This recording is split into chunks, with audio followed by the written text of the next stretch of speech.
Tout le monde est prêt? Bien. Voilà, bonjour à chacune et à chacun, et je vous propose aujourd'hui de poursuivre notre étude sur le fruit de l'esprit.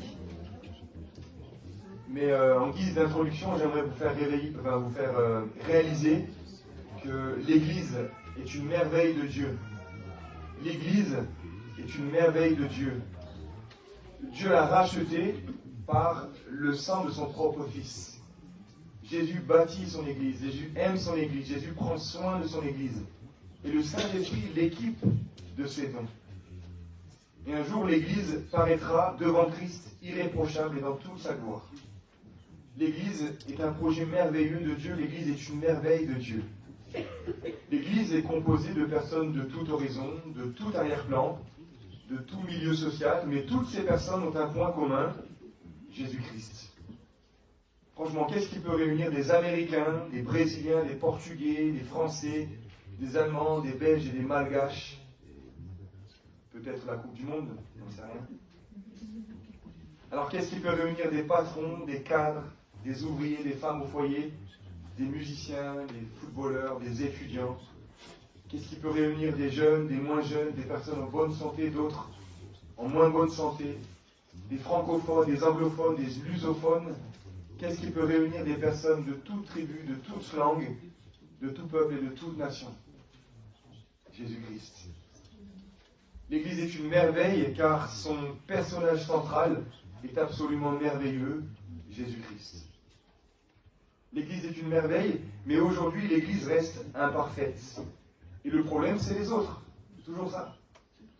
Ils mangent différemment, ils pensent différemment, ils parlent différemment, ils réagissent différemment, on a des opinions différentes, on a des caractères différents, on a des physiologies différentes, des influences différentes. Et tout cela crée à la fois une richesse relationnelle, mais aussi des tensions relationnelles. Dans la Galatie c'est en Turquie actuelle, dans les églises de la Galatie, il y avait des Juifs et des Grecs, des païens, des esclaves et des hommes libres, des hommes et des femmes. Imaginez toute la richesse relationnelle, mais aussi la tension relationnelle qui existait. Mettez-vous à leur place, quelques instants, on va faire un jeu de rôle. Ce groupe, par exemple, au fond à droite, ce groupe, vous étiez auparavant, avant de connaître Christ, vous étiez de vrais Galates. Vous étiez des païens qui vouaient un culte à l'empereur et aux divinités gréco-romaines. Pour vous, le judaïsme, vous en avez rien à fiche. Ce n'est pas votre problème. Vous êtes de vrais Galates. Mais vous, devant, vous êtes des craignants Dieu. Vous avez abandonné le culte à l'empereur, vous croyez au Dieu d'Israël, mais vous ne pratiquez pas toute la loi, vous ne pratiquez pas la circoncision. Vous êtes des craignants Dieu. Au fond à gauche, vous êtes des prosélytes. Vous avez abandonné le culte à l'empereur, et vous vous êtes convertis au judaïsme, vous pratiquez la loi, et vous pratiquez même la circoncision. Et vous, ce groupe devant, vous êtes des vrais juifs, de parents juifs. Pour vous, pratiquer la loi et pratiquer la circoncision, c'est tout votre bonheur. Imaginez les tensions relationnelles que suscitent tous ces arrière-plans. Et ajoutez à cela des faux frères introduits parmi vous, des enseignants fascinants qui disent que la grâce n'est pas suffisante, la circoncision est obligatoire. Ça attise encore les tensions relationnelles entre vous. C'est pourquoi nous lisons au chapitre 5, verset 15, que les chrétiens se mordent, se dévorent, ils se blessent, ils se déchirent, ils se détruisent les uns les autres. Chapitre 5, verset 20, les œuvres de la chair sont évidentes, on se déteste, on se dispute, on est jaloux, on se met en colère, on cherche à passer devant tout le monde, on se divise en partis et en groupes opposés, et on veut ce que les autres possèdent. Chapitre 5, verset 26, nous lisons que l'orgueil de se croire supérieur est présent et le sentiment d'infériorité a pris place dans l'Église. Des différents groupes se provoquent. Paul est obligé dans cette lettre de rappeler à tous ces groupes au chapitre 3 que vous tous, vous êtes un en Christ Jésus. L'unité est déjà acquise par Jésus-Christ. L'unité se trouve en Jésus-Christ. Vous tous, vous êtes un en Christ Jésus. Mais comment vivre cette unité en Christ? La réponse de notre passage, c'est par le fruit de l'Esprit. Comment vivre cette unité en Christ? Par le fruit de l'Esprit. Je vous invite à relire encore une fois ce passage de Galates chapitre 5, les versets 19 à 22. Galates chapitre 5, versets 19 à 22. Je lis verset 19. Or, les œuvres de la chair sont évidentes, c'est-à-dire inconduite, impureté, débauche, idolâtrie, magie, hostilité, discorde, jalousie, fureur, rivalité, division, parti pris, envie, ivrognerie, orgie et choses semblables. Je vous préviens, comme je l'ai déjà fait, ceux qui se livrent à de telles pratiques n'hériteront pas du royaume de Dieu. Mais le fruit de l'esprit est amour, joie, paix, patience, bonté, bienveillance, fidélité, douceur, maîtrise de soi. Un seul fruit et 9 fleurs liées entre elles. Un seul fruit et 9 manifestations de ce fruit. Si les 3 premières fleurs qu'on a observées hier, amour, joie et paix, sont plutôt en relation avec Dieu, les 3 fleurs suivantes que nous allons observer aujourd'hui sont plutôt en relation avec nos frères et sœurs en Christ. Patience, bonté, bienveillance. Comment vivre cette unité en Christ? Regardons cette première fleur du fruit de l'esprit, la patience.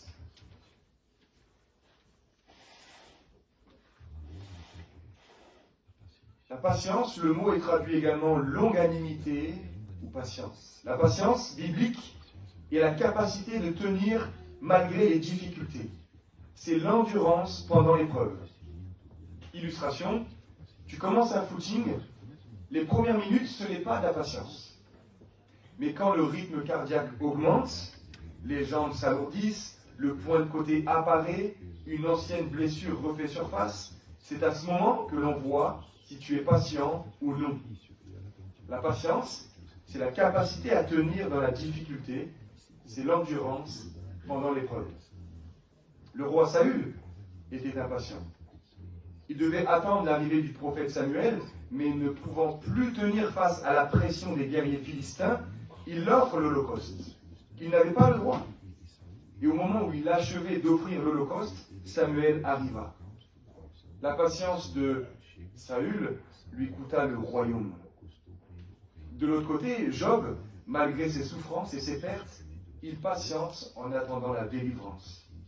Et en parlant de Dieu, il déclare « Voici, quand même il me tuerait, je ne cesserai d'espérer en lui. » Abraham patiente aussi plusieurs années avant de voir se réaliser la promesse de Dieu de lui donner un fils.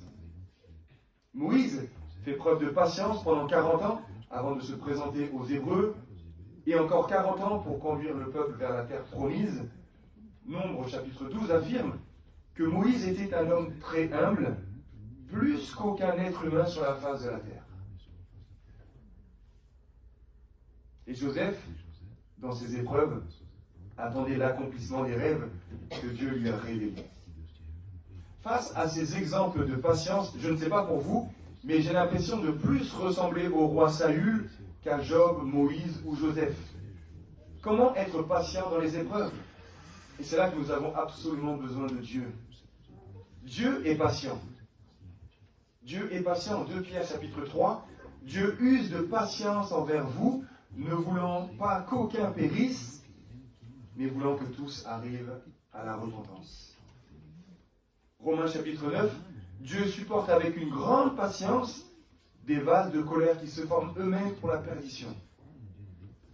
Dieu le Père est patient, mais Dieu le Fils également est patient. L'apôtre Paul lui-même sera au bénéfice de la patience de Jésus. En 1 Timothée, Paul rappelle sa conversion en disant « Il m'a été fait miséricorde, afin qu'en moi le premier, Jésus-Christ, montre toute sa patience pour servir d'exemple à ceux qui croiront en lui pour la vie éternelle. Dans sa grande patience, Jésus a supporté un Saul de Tarse qui arrachait hommes et femmes et les faisait jeter en prison. Dans sa grande patience, Jésus a supporté un Saul de Tarse qui respirait la menace et le meurtre contre les disciples du Seigneur. Dans sa grande patience, Jésus a supporté un homme qui, selon Galates chapitre 1, persécutait alors à outrance l'Église de Dieu et il l'a ravagée.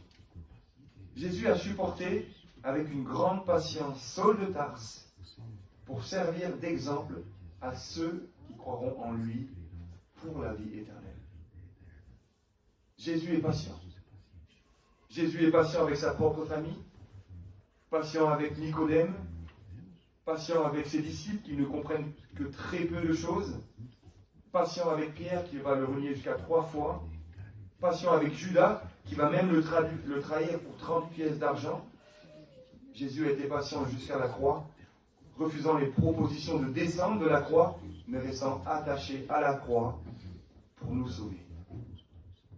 Jésus est un modèle de patience par excellence. Et ce qu'il y a de merveilleux, c'est que la patience de Christ est notre patience. Si ce n'est plus moi qui vis, mais Christ qui vit en moi, eh bien la patience de Christ est devenue ma patience. La patience recherchée n'est pas une vertu humaine ou naturelle, parce que de nature, on est tous impatients. Mais la patience est une vertu spirituelle, provenant de l'Esprit. Par son Esprit en moi, je possède la patience de Jésus. Une patience qui repousse les tendances naturelles. Une patience qui espère en Dieu, une patience qui se confie en les promesses de Dieu, même quand l'accomplissement tarde. C'est la patience de Jésus qui permet à Paul de tenir malgré les difficultés. En 2 Corinthiens chapitre 6, Paul se dit serviteur de Dieu par beaucoup de patience, dans les tribulations, dans les privations, dans les angoisses sous les coups, dans les prisons, dans les émeutes, dans les travaux, dans les veilles et dans le jeûne. La patience de Christ est devenue la patience de Paul. Et quand nous lisons en Éphésiens chapitre 4, avec patience, supportez-vous les uns les autres, eh bien par la patience de Christ en nous, c'est possible. Quand nous lisons en 2 Timothée, prêche la parole, insiste, en toute occasion favorable ou non, convainc, reprend, exhorte avec toute patience, eh bien par la patience de Christ en nous, encore une fois, c'est possible. Ceci dit, souvent, on se pense patient, mais quand vient l'épreuve, eh bien la patience s'envole. En fait, la patience est une fleur du fruit de l'esprit qui se développe dans l'épreuve. C'est d'ailleurs l'un des bienfaits de l'épreuve, selon Jacques. Dans Jacques, il est écrit, mes frères, considérez comme un sujet de joie complète les diverses épreuves que vous pouvez rencontrer, sachant que la mise à l'épreuve de votre foi produit la patience. Et Paul rappelle aux Philippiens qu'il leur a été fait la grâce non seulement de croire en Christ, mais encore de souffrir pour Christ. Que ce soit Paul ou Jacques, tous les deux nous invitent à avoir un regard renouvelé au sujet des épreuves. Pour l'un, c'est un sujet de joie, et pour l'autre, c'est une grâce. L'épreuve n'est pas à rechercher, loin de là, mais l'un des bienfaits de l'épreuve, c'est la patience. La patience est une fleur du fruit de l'esprit qui se développe dans l'épreuve. Par son esprit en moi, la patience de Jésus est devenue ma patience. Par son esprit en toi, la patience de Jésus est devenue ta patience. Mais par son esprit en nous, la patience de Jésus est devenue notre patience, afin que l'Église de Christ soit marquée par la patience de Christ. Le fruit de l'esprit, c'est la patience. La capacité à tenir malgré la difficulté. Face aux tensions relationnelles qui peuvent exister dans l'Église, Paul rappelle notre unité en Christ. Vous tous, nous tous, nous sommes un en Jésus-Christ. Mais comment vivre cette unité? Nous avons besoin de cette fleur du fruit de l'esprit, la patience. Passons maintenant à une autre fleur qui est la bonté. Le fruit de l'esprit, c'est la bonté. La parabole du bon samaritain est une illustration parfaite pour parler de ce fruit de l'esprit, la bonté. En Luc, chapitre 10, un scribe pose la question à Jésus, « Qui est mon prochain ?» En réponse, Jésus lui dit, « Un homme descend de Jérusalem à Jéricho, mais il est attaqué par des brigands et laissé à moitié mort. Un prêtre passe par là, il le voit et il s'écarte du chemin. Un lévite passe par là, il le voit et il s'écarte aussi du chemin. Mais un samaritain s'approche de cet homme, il le soigne, l'emmène dans une auberge et paye ce qu'il faut pour sa prise en charge. » La bonté, traduit par l'obligeance, l'amabilité, la bonté, c'est aller vers l'autre pour l'aider et pour lui faire du bien. Le prêtre et le lévite manquent de bonté. Ils voient cet homme, mais détournent le regard et tracent leur chemin. Alors que le samaritain voit cet homme dans le besoin, il va vers lui pour l'aider et pour lui faire du bien. D'où vient une telle bonté ? D'où vient la bonté de ce samaritain ? D'où vient la bonté de toutes ces personnes qui rendent visite à leurs voisins pour les aider ? D'où vient la bonté de tous ces soignants investis, notamment pendant la période de Covid ? D'où vient la bonté de ces hommes et ces femmes qui s'engagent dans l'humanitaire ? D'où leur vient ce désir d'aller vers l'autre pour leur faire du bien ? En fait, la bonté que nous voyons chez ces personnes est une trace de l'image de Dieu en l'homme. Dieu est riche en bonté. Dieu n'est pas un peu bon, il n'est pas bon seulement les après-midi. Dieu est entièrement bon, totalement bon dans sa personne et ses actes. Et ce Dieu riche en bonté a créé l'homme à son image. Et malgré le péché, l'homme n'a pas perdu l'image de Dieu. Cette image est déformée, oui, mais elle n'est pas effacée.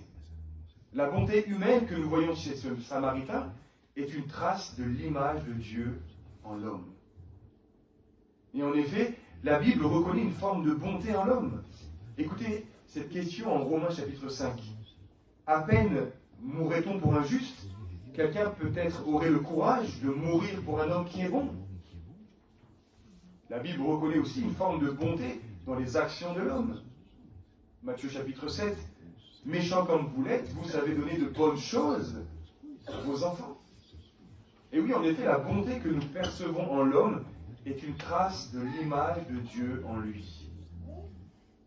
Mais si l'image de Dieu, nous, en tant qu'hommes, mais si l'image de Dieu possède une forme de bonté, à bien plus forte raison, le Dieu de l'image est riche en bonté. Et dans sa bonté, Dieu est venu vers nous pour nous aider, pour nous faire du bien et pour nous sauver.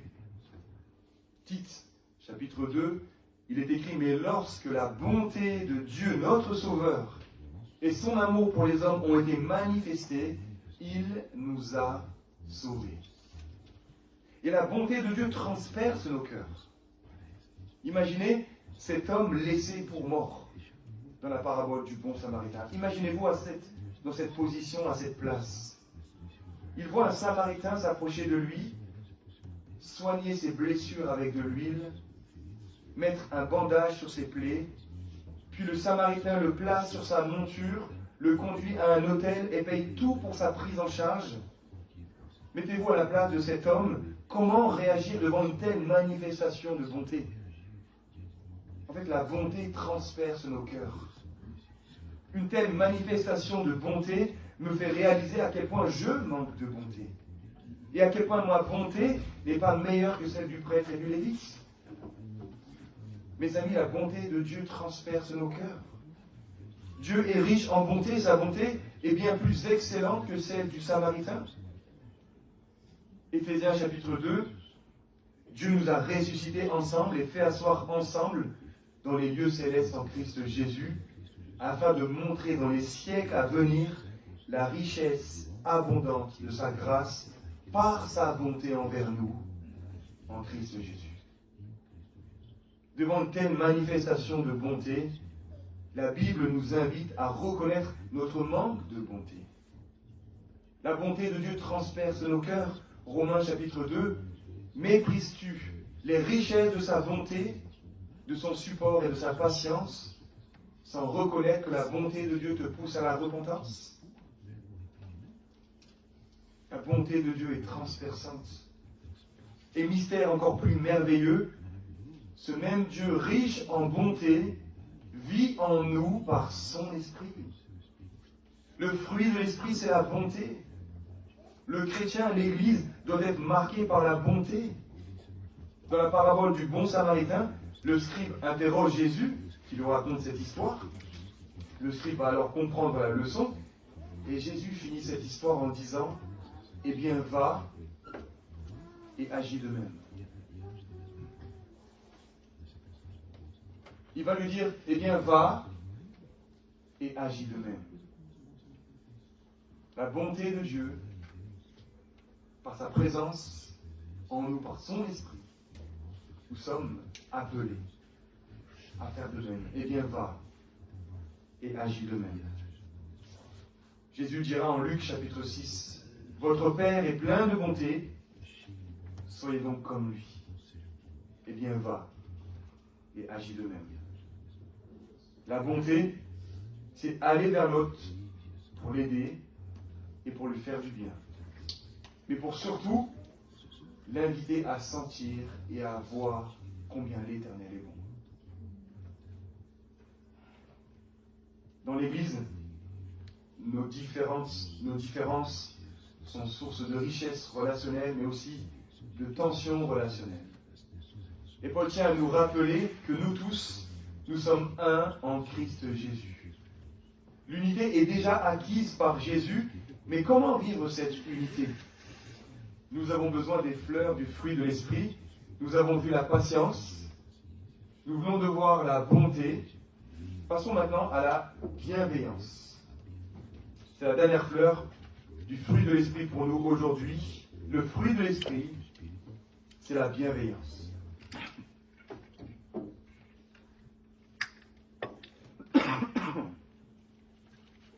Il existe un lien étroit entre la bonté et la bienveillance. Est-ce que je pourrais avoir un verre d'eau, s'il vous plaît? Merci. Il existe un lien étroit entre la bonté et la bienveillance. Rappelez-vous, la bonté, c'est aller vers l'autre pour lui faire du bien. Eh bien, la bienveillance, c'est accueillir l'autre pour lui faire du bien. La bonté, c'est aller vers l'autre pour lui faire du bien. La bienveillance, on veille bien. La bienveillance, c'est accueillir l'autre pour lui faire du bien. Pensez à cette femme samaritaine. Jésus fait preuve de bonté. Il va vers elle pour lui faire du bien. Mais de la même manière, il l'accueille telle qu'elle est. Dans sa condition, dans sa vie, Jésus l'accueille pour lui faire du bien. Il existe un lien étroit entre la bonté et la bienveillance, mais la bienveillance, c'est accueillir l'autre pour lui faire du bien. Alors attention, la limite est étroite entre la bienveillance et la malveillance. Parfois on pense être bienveillant en disant oui à nos enfants, à nos jeunes, pour ne pas les froisser. J'ai souvenir en groupe de jeunes, un jour on était au bord d'un lac, et je connaissais très bien les jeunes, ils étaient très bons nageurs. Et ils m'ont demandé de nager jusqu'au bout du lac. Et donc, pour ne pas les embarrasser, pour ne pas les embêter, j'ai dit oui. Je pensais faire preuve de bienveillance. Mais quand je les ai vus en tout petit, loin là-bas, au fond du lac, c'était grand danger pour moi. Grosse alerte. En fait, l'absence de cadre, c'est de la malveillance. La bienveillance n'est pas l'absence de cadre. Au contraire, la bienveillance, c'est accueillir l'autre pour lui faire du bien, selon le cadre de la parole de Dieu. Et nous avons encore une fois un Dieu qui est bienveillant. La Bible dit que Dieu est même riche en bienveillance. Nous trouvons cela en Exode 34, si vous voulez regarder avec moi. En Exode 34, verset 6, nous avons là un concentré théologique. Dieu va proclamer son nom devant Moïse. Et en Exode 34, verset 6, nous lisons « L'Éternel passa devant Moïse en proclamant « L'Éternel, l'Éternel, Dieu compatissant et qui fait grâce, lent à la colère, riche en bienveillance. » Dieu est riche en bienveillance.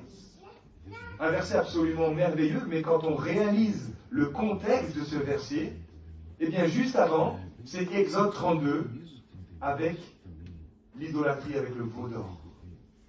Dans ce contexte d'idolâtrie avec le veau d'or, quand le peuple se détourne de Dieu, Moïse va intercéder et Dieu va dire « Je suis riche en bienveillance. » Dieu est riche en bienveillance. Un autre exemple se trouve en Lamentations, le livre des Lamentations.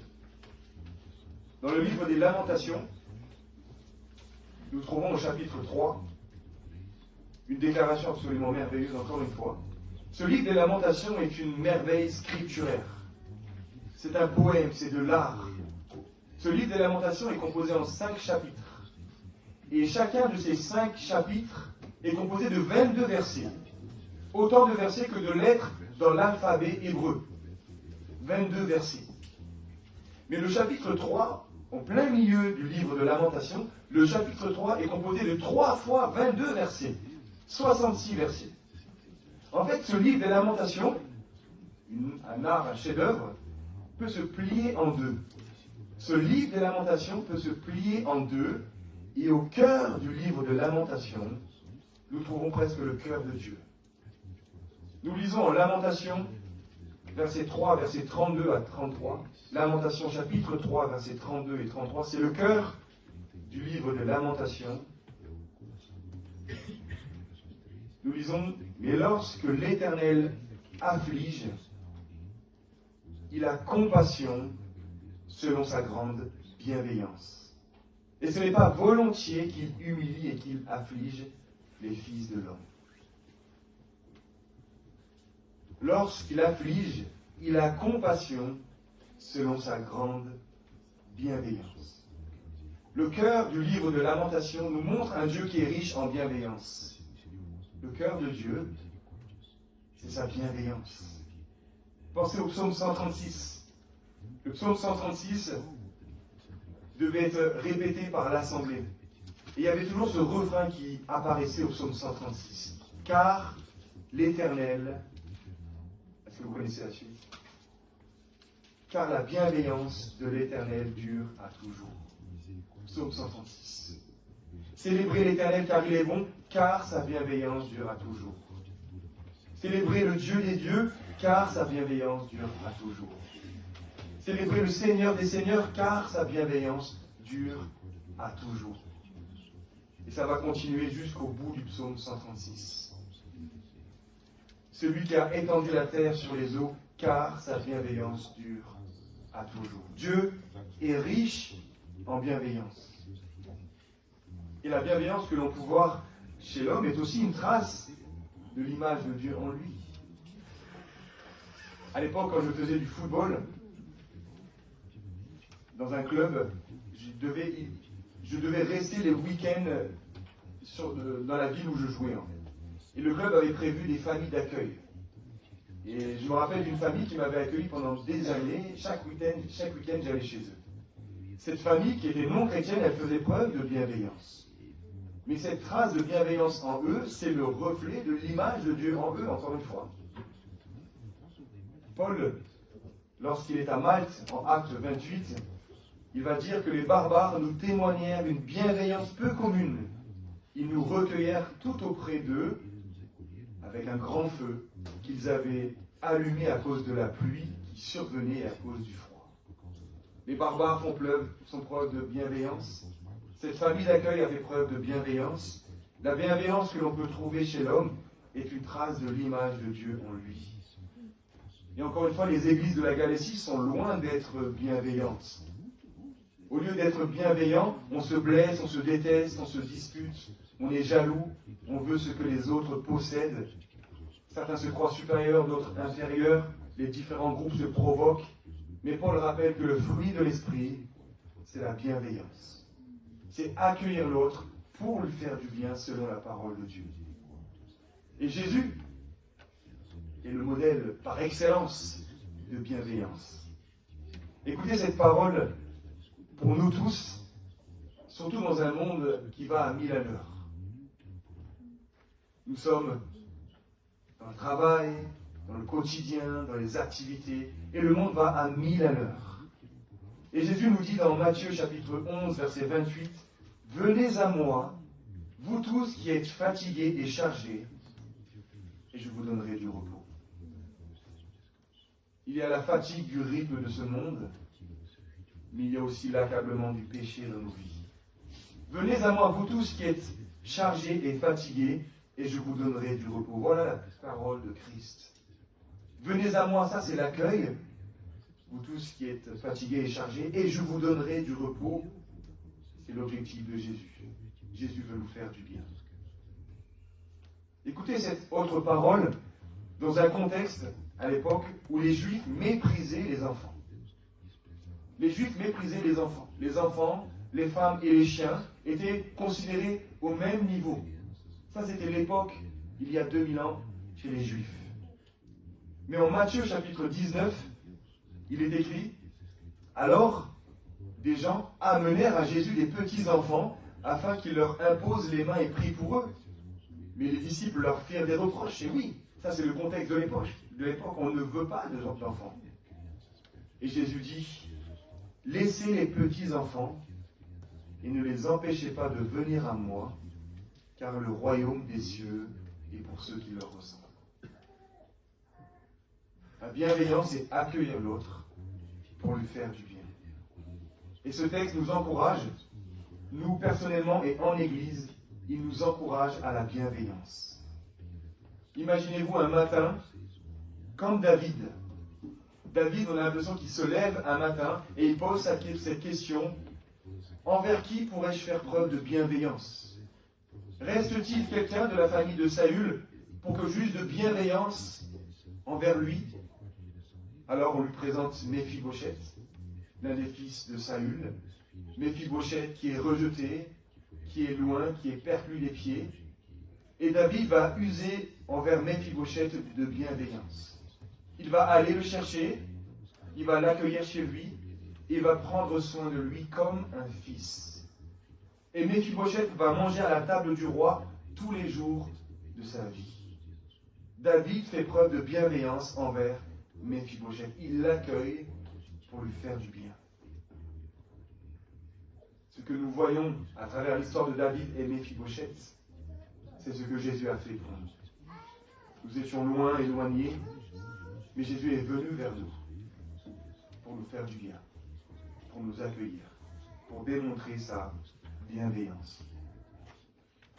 Une prière pour nous, que je nous laisse. On la trouve dans le psaume 90, verset 14. Dans le psaume 90, verset 14, il y a cette prière qui est exprimée. « Rassasie-nous dès le matin de ta bienveillance, et nous serons triomphants et joyeux en toutes nos journées. » C'est une prière pour nous, une prière quotidienne. « Rassasie-nous, Éternel, rassasie-nous, notre Dieu, dès le matin de ta bienveillance, et nous serons triomphants et joyeux en toutes nos journées. » Que la bienveillance de l'Éternel soit notre bienveillance. L'Église de Galate, tout comme la nôtre aujourd'hui, est composée de personnes de tout horizon, de tout arrière-plan et de tout milieu social. Ces différences peuvent créer des tensions relationnelles, mais Paul rappelle ce matin que vous tous, vous êtes un en Christ Jésus. Jésus s'est donné lui-même pour nous afin de nous racheter de toute iniquité et de se faire un peuple qui lui appartienne. L'unité est acquise par Jésus à la croix, mais maintenant comment vivre cette unité en Christ? Réponse. Le fruit de l'esprit est patience, bonté, bienveillance. Ces fleurs du fruit de l'esprit sont tournées vers les autres. Pensez alors à ces personnes qui constituent l'église de Galatie. Des Galates païens adorateurs de l'empereur, des craignants Dieu qui abandonnent l'empereur pour prêter allégeance au Dieu d'Israël, des prosélytes qui abandonnent l'empereur pour observer tous les commandements du Dieu d'Israël, et des vrais juifs qui se font un point d'honneur à pratiquer la loi. Eh bien, toutes ces personnes sont maintenant un en Christ Jésus. Toutes ces personnes sont appelées à la patience, cette capacité à tenir malgré les difficultés. Toutes ces personnes sont appelées à la bonté, le fait d'aller vers l'autre pour lui faire du bien. Toutes ces personnes sont appelées à la bienveillance, le fait d'accueillir l'autre pour lui faire du bien. Patience, bonté, bienveillance devant tous les hommes, selon Matthieu chapitre 5, afin qu'ils voient vos bonnes œuvres et qu'ils glorifient votre Père qui est dans les cieux. Mais patience, bonté et bienveillance, surtout envers les frères en la foi. Paul dit plus loin en Galates chapitre 6, verset 10, « Ainsi donc, pendant que nous en avons l'occasion, pratiquons le bien envers tous et surtout envers les frères en la foi. » Pour conclure, j'aimerais vous rappeler que la culture du fruit est importante. Sinon, comment peut-on discerner une personne qui porte des fruits? Le fruit de l'esprit est donc à cultiver.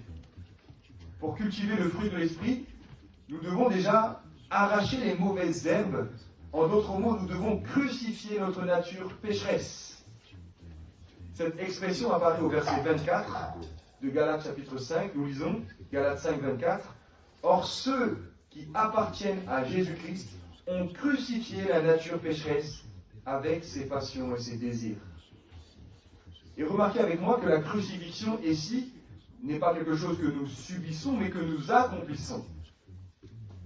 Galates 2, verset 20 affirme que nous avons été crucifiés avec Jésus, mais ici c'est nous qui agissons. Nous avons crucifié la nature pécheresse, nous devons la crucifier. Il ne s'agit pas ici de la mort que nous avons expérimentée en vertu de notre union à Jésus-Christ, mais plutôt de la mise à mort quotidienne et délibérée de notre péché. L'image est forte. Nous devons prendre notre nature pécheresse, la clouer à la croix et s'assurer de son exécution. L'image est forte. Cela signifie que le rejet de notre ancienne nature doit être impitoyable.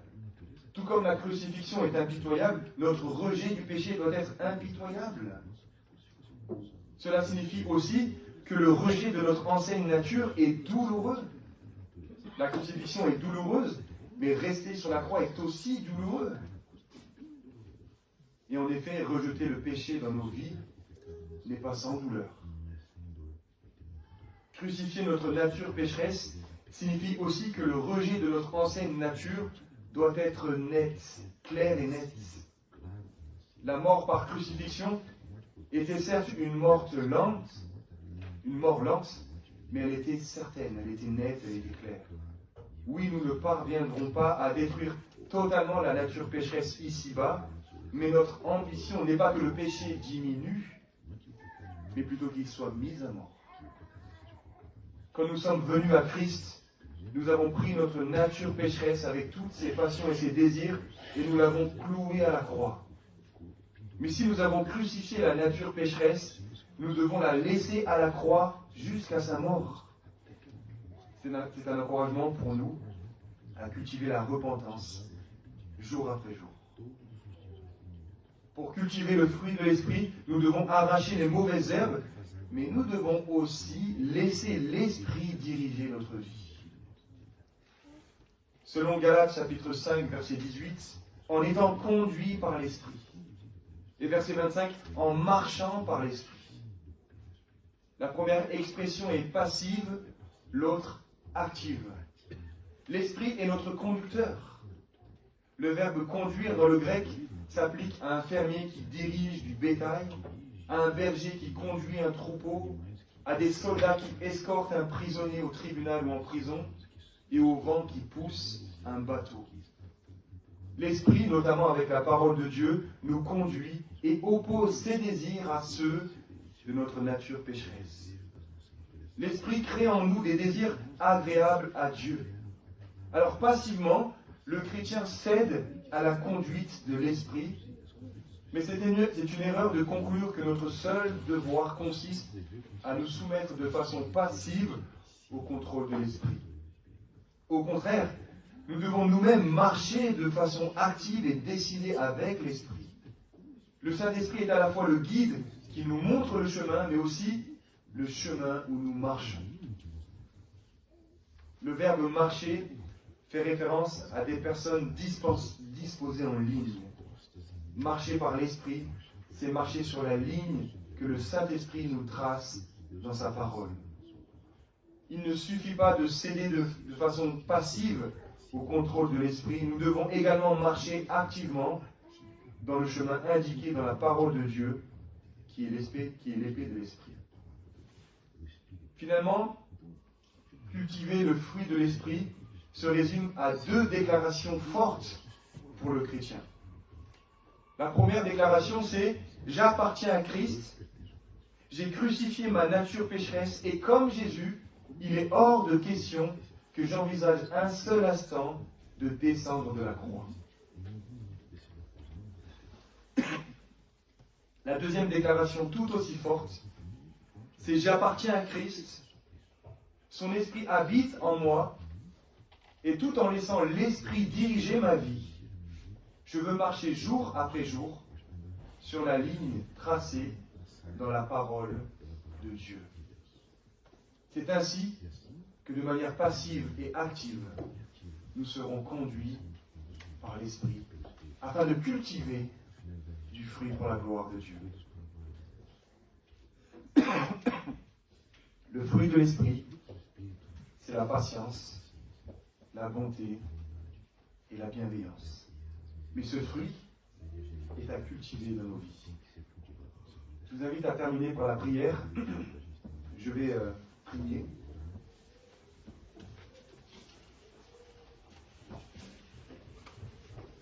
Père éternel, merci pour ta parole.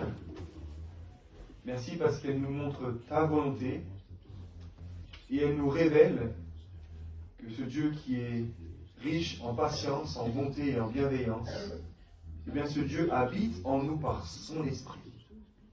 Et nous sommes individuellement et en Église appelés à manifester ce fruit de l'esprit les uns envers les autres. Seigneur, comment vivre cette unité que tu nous as acquise à la croix? Eh bien, c'est en manifestant ce fruit de l'esprit. Seigneur, par ta grâce, donne-nous d'être conduits par l'esprit. Par ta grâce, donne-nous ce désir de marcher selon l'esprit. Par ta grâce, aide-nous à faire de ta parole ce chemin dont nous avons besoin. Aide-nous à faire de ta parole ce trésor précieux, quotidien, que nous avons besoin. Seigneur, que ta parole, qui est l'épée de l'esprit, nous conduise jour après jour afin de produire du fruit pour la gloire de ton nom. Amen. J'aimerais qu'on termine ce temps par un peu de discussion, tous ensemble. On va s'arrêter sur la bienveillance, la dernière fleur du fruit de l'esprit que nous avons évoquée. Je rappelle, la bienveillance, c'est le fait d'accueillir l'autre pour lui faire du bien. Mais maintenant, la question que je vous pose, que je nous pose, c'est comment être bienveillant. Et là, j'ai besoin de vos réponses, des réponses courtes, plus ou moins courtes, hein, mais à vous d'exprimer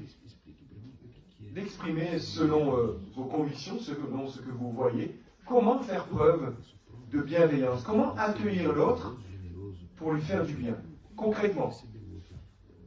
Ça veut dire quoi? Ça pourrait ressembler à quoi? Le fait d'accueillir l'autre pour lui faire du bien. Réponse. Alors, on lève la main et après, c'est parti. L'empathie. Faire preuve d'empathie. Suzanne. Par son regard. La manière dont on regarde l'autre. Effectivement. Oui? Je vais faire en 2 étapes. Et je ne me considère pas, eu não me considero maior que o outro, supérieur à d'autres. Oui. Et on se considère au moins au même niveau, sinon un peu inférieur. Je pense que ça c'est une base. Je répète pour ceux qui nous écoutent, faire preuve de bienveillance, c'est ne pas se considérer supérieur à l'autre, mais de se considérer au même niveau, sinon de manière inférieure. Comment faire preuve de bienveillance? L'empathie, le regard, le fait de se considérer au même niveau, oui. Écoutez l'autre. Écoutez l'autre. Vous voyez dans Jacques, ce verset qui dit « Soyez prompts à écouter, lents à parler ». Nous, on a plus une attitude contraire. On est rapide à parler et très lent à écouter. Mais effectivement, la qualité d'écoute est une manière de faire preuve de bienveillance. Oui, Marc-André. L'hospitalité. Jésus-Christ était-il hospitalier? Donnez-moi une réponse. Oui. Oui, Jésus était hospitalier. Jésus avait-il une maison? Non, sur terre, il n'avait pas de maison. Et pourtant, il était hospitalier. Des fois, on fait le lien entre l'hospitalité et il faut recevoir tout le monde à la maison. Oui, c'est bien d'ouvrir sa maison pour recevoir. Mais l'hospitalité, c'est quand je reçois l'autre tel qu'il est, sans me considérer supérieur, en l'écoutant, avec un regard bienveillant, avec empathie. Une réponse par là-bas, oui. Ne pas juger. Ça, c'est faire preuve de bienveillance. Pensez à Jésus avec la femme samaritaine. Oui, une autre réponse. Faire pour l'autre ce qu'on voudrait qu'il fasse pour nous. Faire pour l'autre ce qu'on aimerait ce qu'il fasse pour nous. C'est un verset dans Matthieu chapitre 7, la règle d'or. Oui. Supporter l'autre. Supporter l'autre. C'est pas facile. Et c'est faire preuve de bienveillance. Supporter l'autre. Walter, j'ai entendu, j'ai vu. Être prêt à pardonner. Être prêt à pardonner l'autre. L'amour couvre une multitude de péchés. Quand on est prêt à pardonner, on fait preuve de bienveillance. Sam? Reprendre avec amour. Reprendre avec amour. Avec douceur. On parlera de la douceur demain. On parlera de ce thème un peu plus demain. Merci d'introduire la discussion. Oui, José. Avoir un cœur non intéressé pour l'autre. Avoir un cœur non intéressé pour l'autre. Faire preuve de bienveillance sans intéressement. Sans intérêt. Sans intérêt. Ça, c'est non. Jésus accueillait les petits-enfants. Il n'y avait aucun intérêt. Jésus accueillait les pécheurs. Sans quel intérêt? Lorsque nous accueillons sans intérêt, nous reflétons Christ. Élisio. Parler avec bonté, effectivement. Alors oui, le lien est étroit, je reviens là-dessus, le lien est étroit entre la bonté et la bienveillance. Quand je vais vers l'autre pour lui faire du bien, ça c'est la bonté, mais quand j'accueille l'autre pour lui faire du bien, ça c'est la bienveillance. J'ai vu une main se lever, encore. Oui. Montrer l'intérêt dans la vie de l'autre personne, pas seulement comme je dis une fois et une fois ça. Ah oui. Intentionnel. Être intentionnel. Être bienveillant, mais pas sur du one shot. Être bienveillant en continu. Le fruit de l'esprit, c'est pas effectivement 10 minutes à un après-midi. Le fruit de l'esprit, c'est un caractère du quotidien. C'est refléter Christ tous les jours de notre vie. Et effectivement, la bienveillance est un caractère du quotidien. Oui. Laisser passer les mauvaises choses. Quand quelqu'un fait mal, et je vais laisser en parler, comme ça on laisse passer. Ça rejoint en fait le fait de pardonner. Effectivement. Il y a parfois des choses qui vont nous gêner, mais par bienveillance, on veut aussi pardonner. Philippe. Partager la parole avec les autres. Partager la parole de Dieu, c'est faire preuve de bienveillance. Effectivement. Le cadre de la parole de Dieu doit être toujours présenté. Nous voulons faire preuve de bonté. Nous voulons faire preuve de bienveillance.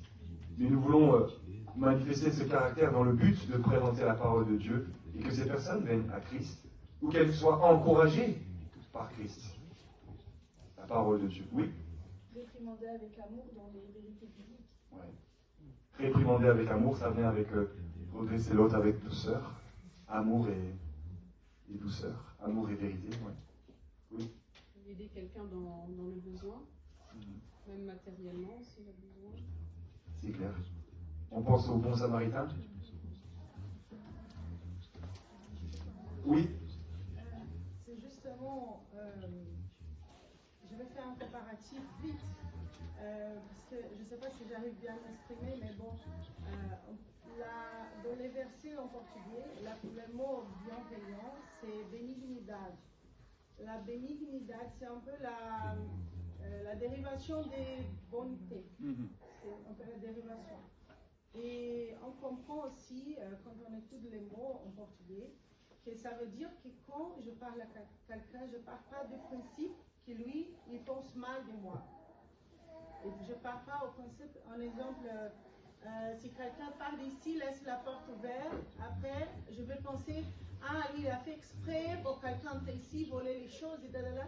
Partir du principe que l'autre, il pense toujours mal aux questions. Du coup, c'est pas que faire le bien aux autres, mais voir les autres avec les bons yeux. Effectivement, ça revient avec ne pas juger, c'est voir Dieu comme, c'est voir les autres comme Dieu les voit aussi, hein. Sans jugement, sans arrière-pensée, sans arrière-pensée, effectivement, faire preuve de bienveillance. Élisio, je vois encore ta main. Waouh, il a carrément raison. Comment faire preuve de bienveillance envers les autres? Prier pour les autres. Prier pour les autres. Merci Elisio. Carrément. Je crois qu'on va... Est-ce qu'il y a d'autres réponses? Parce que cette réponse, elle est bien pour conclure. Mais si vous en avez d'autres... On va rester sur cette réponse d'Elisio. Comment faire preuve de bienveillance? Et là, en priant, les uns pour les autres, en priant pour ceux qui nous entourent. On va finir par un temps de prière tous ensemble, afin de manifester cette bienveillance dès à présent. Prions de manière libre, et je conclurai ce temps-là. Seigneur, nous voulons te remercier pour ce temps où nous avons médité, Seigneur, le fruit de l'Esprit. Seigneur, permet que dans nos cœurs, tout ce qui vient d'être dit avec chacun d'entre nous soit une volonté sincère, Seigneur, de marcher, Seigneur éternel, sur la voie resserrée. Qu'elle puisse être réalité dans notre vie et que ton esprit en nous puisse transformer nos cœurs, Seigneur. Oh Dieu, nous te remercions pour tout ce que tu as fait. Seigneur, donne encore de la prière si c'est ta volonté. Et nous remettons tout entre tes mains car nous savons que c'est toi qui fais l'œuvre en nous. Nous te remercions pour tout au nom de ton Saint-Fils Jésus. Amen. Amen. Oui, Seigneur, on n'est pas grand-chose face à ta grandeur. Mais voici, je veux te remettre nos cœurs. Permets-nous d'avoir des cœurs qui accueillent la réprimande lorsqu'on fait le mal, mais qui accueillent aussi les personnes qui ont des difficultés, qui passent par des épreuves, qui accueillent des paroles lourdes, qui sont dures à prendre, mais qui sont là aussi pour compris pour certaines personnes, Seigneur. Viens en notre aide dans l'évangélisation, comme dans la prière, Seigneur. Viens en notre aide pour mettre notre ego de côté et nous soumettre les uns les autres, Seigneur, comme tu dis dans ta parole. Aide-nous à être une église qui reste dans un esprit de bienveillance ensemble, Seigneur, dans la compassion de l'un comme de l'autre, Seigneur. De ne pas avoir des regards de critique, de jugement, mais avoir des regards qui sont tournés vers toi et qui sont concentrés vers toi et qui ne cherchent pas la petite mouche pour créer des embrouilles, mais qui se concentrent sur toi et qui veulent le bien pour chacun. Aide-nous à mettre notre ego de côté, Seigneur, parce que ça nous empêche à nous excuser, ça nous empêche à nous dire qu'on a fauté, Seigneur. Aide-nous à vraiment être humbles, à nous soumettre les uns les autres.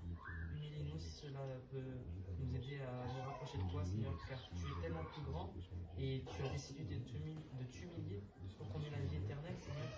Alors de même, on veut agir de la même manière, aimer notre prochain, Seigneur, comme tu nous as aimés, Seigneur. Viens en notre aide dans l'amour de notre prochain, dans la compassion et la miséricorde que tu nous donnes, Seigneur. Merci pour toutes choses. Merci pour ton sacrifice sur la croix. Au nom de Jésus-Christ. Amen. Merci Seigneur pour ta bienveillance envers nous. Et aide-nous Seigneur à être ton reflet. Merci Seigneur car tu nous as aimés sans jugement Seigneur. Tu nous as aimés malgré nos péchés, malgré notre méchanceté. Et maintenant Seigneur, nous voulons Seigneur t'honorer, te louer et t'adorer. Au nom de Jésus. Amen. Amen. Merci Seigneur de nous avoir donné ta parole qui nous enseigne tous les jours. Nous te demandons que ton esprit puisse nous guider pour que nous puissions être de plus en plus semblables à toi. Au nom de Jésus. Amen.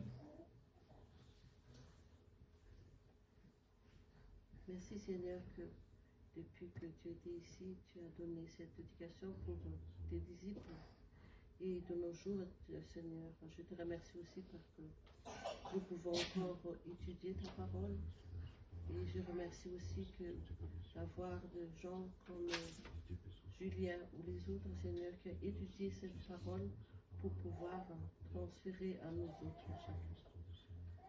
Je te demande aujourd'hui, Seigneur, cette Galate, que cette parole de ta bienveillance, de ta bonté et ta fruit, Seigneur, pour que reste de chacun de notre cœur, pour pouvoir aussi partager aux autres. Au nom de Jésus. Amen.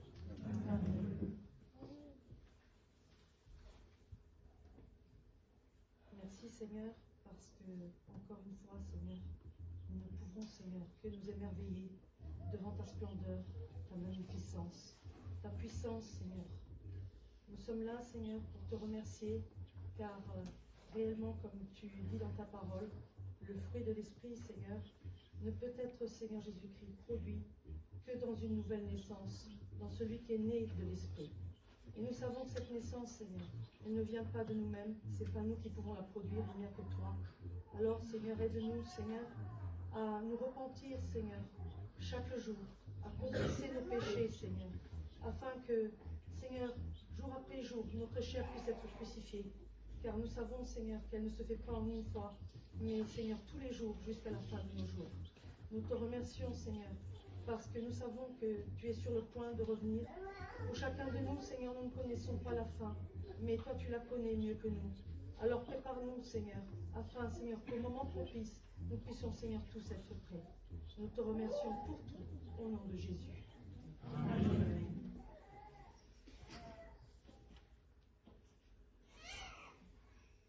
Seigneur, fais de nous une église unie, qui puisse bien te représenter l'église que ton cœur a conçue.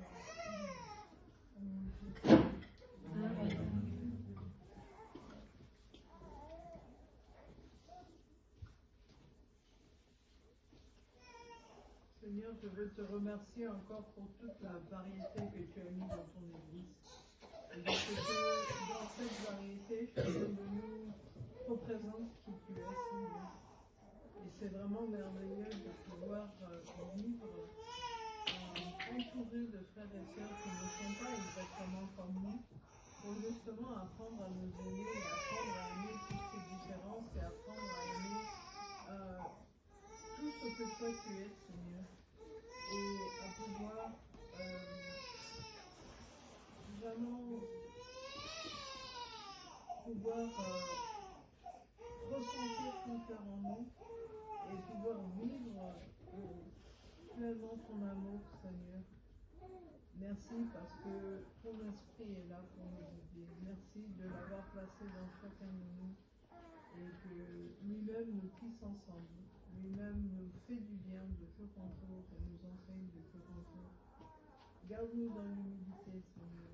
Garde-nous dans la joie. Garde-nous dans la bienveillance, Seigneur. Et dans la bonté aussi. Merci parce que tu veux nous faire du bien. Et tu veux que nous puissions continuer d'être un rayonnement de qui tu es auprès du monde, Seigneur. Sois sois glorifié pendant ce temps que nous avons ensemble, Seigneur. Au nom de Christ. Amen.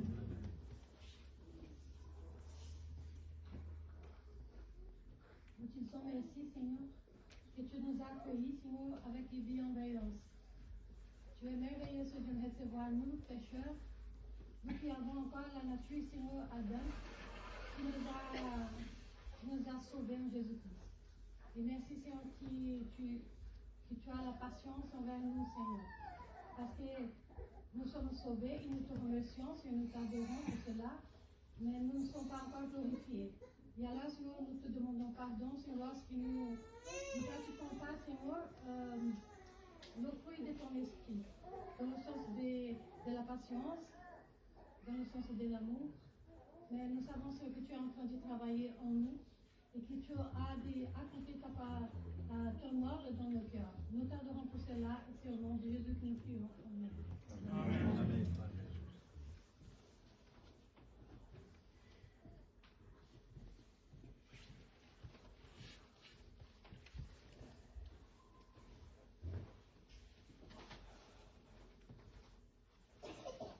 Père éternel, merci pour Jésus-Christ. Merci pour ce modèle de patience, de bonté et de bienveillance que nous trouvons en lui. Merci parce que lorsque nous venons à Jésus, ce n'est plus nous qui vivions, mais c'est Christ qui vit en nous. Et aujourd'hui, ces traits de caractère que sont patience, bonté et bienveillance se vivent par Jésus-Christ qui vit en nous. Alors Seigneur, aide-nous à te laisser la place, te laisser la première place dans nos vies. Que tu puisses être le premier dans nos pensées, dans nos paroles, dans nos regards, dans nos relations les uns avec les autres. Que Christ soit reflété dans notre attitude, dans nos comportements, dans notre manière de prier, dans notre manière de pardonner, dans notre manière de recevoir l'autre, de l'écouter. Seigneur, donne-nous un cœur qui ressemble à ton cœur, une attitude qui ressemble à ton attitude. Seigneur, merci parce que jour après jour, tu veux nous transformer à l'image de ton Fils Jésus-Christ. Et c'est dans son nom que nous prions. Amen.